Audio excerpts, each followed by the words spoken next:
Hello, it's Tristan here from ZebraInvest, and today I want to run through something that I think is really quite powerful and quite useful in property data that I haven't touched on at all before. And it's something I actually came across whilst digging through to try and work out how to research my area a little bit more and then see what other opportunities are going on around me. So this isn't necessarily what property data is built for, but it's a fantastic way of being able to find some great development leads and definitely planning opportunities that other people have missed out on. And so what we're going to do is I'm going to jump in, show you around and show you what I mean.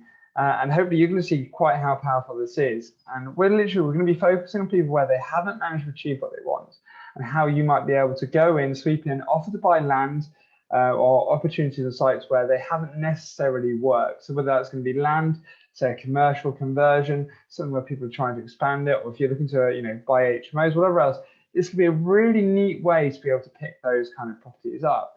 So I'm going to just head straight over, show you my screen and show you what I mean. So here we go. This is just a little export what I did earlier, and I jumped into property data just to show you what you can do. But it's also a great way if you're almost kind of looking to scrape leads and endless data out of the local planning system from all the lots of different councils in the area. This could be a really neat way to do it. Probably not necessarily what property data was built for, but it's certainly a powerful way of getting around it.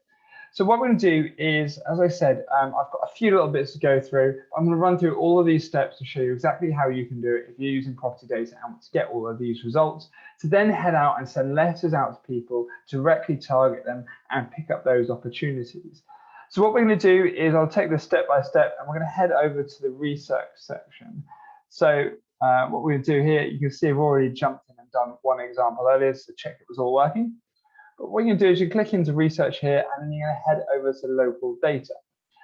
One thing that I should mention, I'm sure most people here who are watching me already are already signed up to property data. If you're not, you can sign up. They've got a simple set of packages here. You can sign up either for say basic, pro or max. I have a max account, so you get unlimited searches. So you can keep on going and find as much detail and information as you want. But if you're just looking to kind of get started and you're out there trying to find a few deals, then I'd definitely say the pro plan's the one to go for, because it allows you to get out, do enough research without kind of running out of credits to be able to search and find an opportunity. So going back to that, what we would do is, say for example, I was just looking at an area that I'm interested in, but you can draw any area or you can start with any area that's of interest to you. So say for example here, I'd say for example, you look at the Norfolk Broads.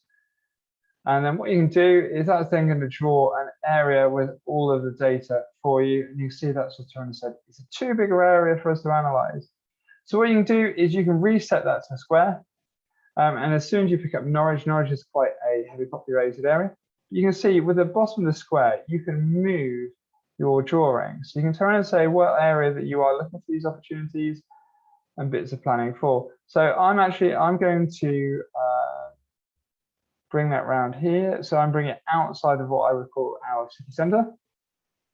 There we go. We're coming out there. We're going out the back. And there you go. We can lift it up to the top there. That's just drawn quite a nice area. And then what we're going to do is we're going to click Generate Data. And what that then does is this creating a new local area for us to target. But you can just see here, you can do two things. You can either save this area, so then you come back to it later if you want to research the area again. Or if you do as I've done here, I'm just going to click straight across and go into area. And the reason being here, as I've just said here, that we've done a research area, drawn the target area, and if you wanted to, you can save the area. But now we're going to go to the area section, and that's just going to show us a map of all those applications in here. And here you can see it gives you an allocation of what type of investments, what type of projects those are, and gives them all a different color. So it can be interesting. You can turn around and see if you were trying to analyze and work out what's going on in the area. You can then see, roughly how many applications are going on in the area, what level it is, how much construction investment they've got, and that's in the last 12 months. But the next thing that I found a little bit more interesting, and this is where I said, if you're going to almost try to scrape data and use this as I'm thinking of using it, so then you can then target, send out letters to people and find people who are motivated. If you click on data, it might take a little while to load, it's then going to come up with a list of all of those applications out there. And all this stuff is all publicly available through the portals that you find either through, as I'm looking at, South Norfolk and Norwich Council, anywhere else in the country, if you come with your local area or Broadlands Council or whatever you're in, to show up all of this data. But what you can do here, you can change the time frame for that data to have come up. So say, for example, we want the last 24 months. So that's obviously now going back down to 2019. And here we can see we've got an absolute ton of applications loading. And you can see that's quite a large document. But what I'd like to do here is, rather than use the table that they've got available on PropertyData, which is pretty good, is I'd want to go through that and analyze it a little better. So you can see here, we've done that, we've opened up the table. What I'm going to do now, and I've set that time frame so you get as many of those as possible, but I'm going to take you through the rest of the steps to be able to work out who's going to be a motivated lead, and possibly, you know, who we can find development opportunities, who we can target to try and either help them or even, you know, get a few more deals in the flow. So what we do here, we can click download. When we're doing that, that's just downloads a CSV file. So if you've got Excel, you can just open it straight in Excel. If you're using Google Docs, you can open that online, or there are other free softwares that you can use to do it. But here you go, you can see that's now come up with a list of all those properties. The first thing I like to do, and here I'm using, as you can see, Excel. I'm just going to select the top list there. The first thing I'm going to do is I'm going to put filter. So that means we filter all of them. The next one that I want to do is I'm going to click view. And what you do is you click freeze pane. So if you click freeze the top row, that means now as we move through, those titles are always going to stick on the top there. Next thing, again, this is just me being pedantic. You don't have to do this. But what I like to do is just put in some nice formatting.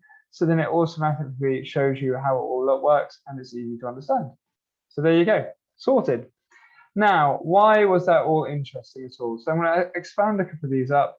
And here you can see there's a few little bits that can be more interesting than others. So the bits that are probably most interesting are going to be a description of what's going on. And then you can see what category they are. And then the final bit that's more of interesting really is the stuff where it says it's status. And the reason we want status is here. I said earlier, we want to target people who are motivated. They possibly had their applications rejected. Similar happens if they aren't likely to get their application through, they tend to withdraw them. And at that point, we can choose the ones that we want to target and go for in future. So say, for example, I'm just going through like this there. We were just taking a look for stuff where you wanted, here you go, industrial conversions. So you can then just go through here or commercial conversions. You can see agricultural, change of use there. And then we've got change of use.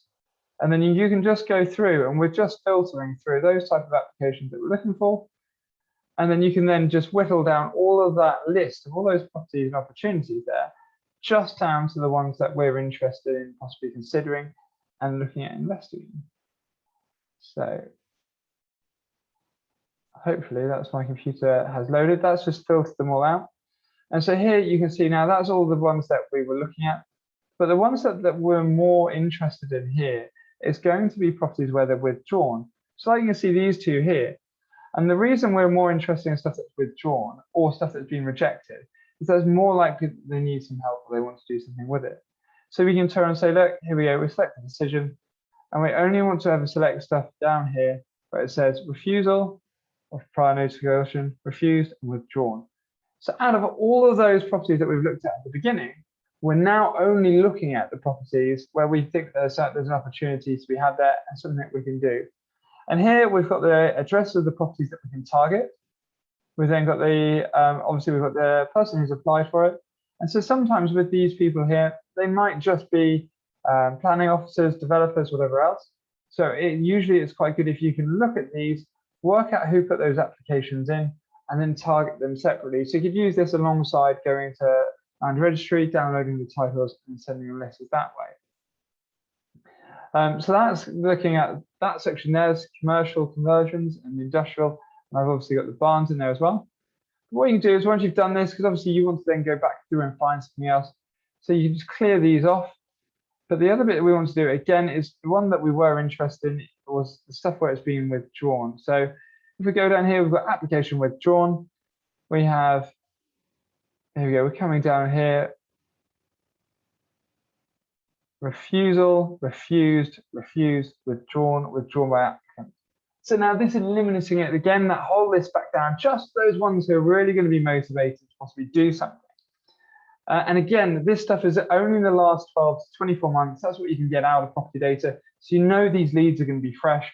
And also, if you can see that once you've taken a look at these ones, you go back through the list and see if they've since put a new application in. If there isn't a new application in since, chances are they're still looking to do something with that land. So here we've got all these ones that have been withdrawn.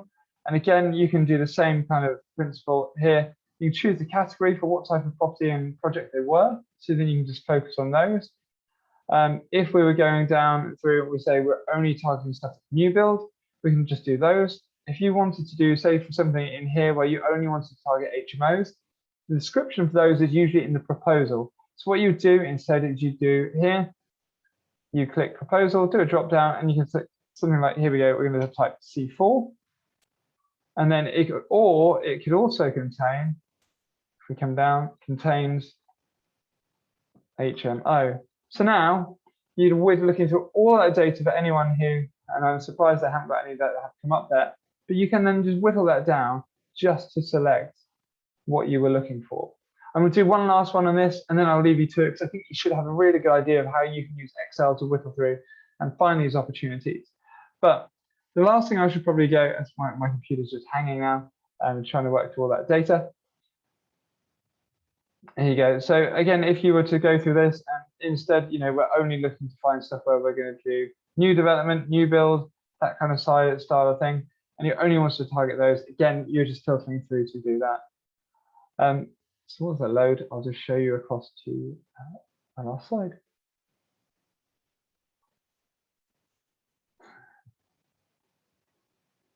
There you go. So you can see now that this is all the stuff that's coming up. And again, you can then go back through. These are all the ones that have been withdrawn, refused. And you might even see there's a trend with some certain planners, the councils refusing them.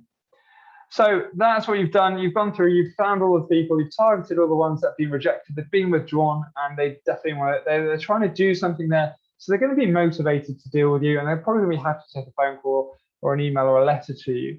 So as I said, what I would do is I'd find those addresses, I'd use those addresses, filter through them, get the freehold titles, and I then send them letters in the post to then use those leads. So lastly, if you do want to use property data and you aren't using it already, as you can tell, I'm a bit of a maybe slightly addicted to using it. I quite like using it. I found quite a few deals on there this year. Then head over to property data using my link below, Cutley, cutt.ly/property data with a capital P and a capital D. The reason being is that's going to give you a 14-day free trial. And also when you enter the code ZEB on signing up, that's also going to give you 50% off. So it's well worth using to get yourself signed up. And if you think about that, 14 days free, and you're getting half a month free as well. So realistically, you're getting a month free. Hopefully you like that. Hopefully you find the video useful. If you've got any other questions about finding potential planning leads, development sites using this method, drop them in below. Hope you like this. If you are thinking of using property data, I would suggest subscribing to my channel. I've got some great videos on it, which, well, to be fair, that was blowing my own trumpet, but hopefully they're useful. Hopefully hear from you soon. Cheers.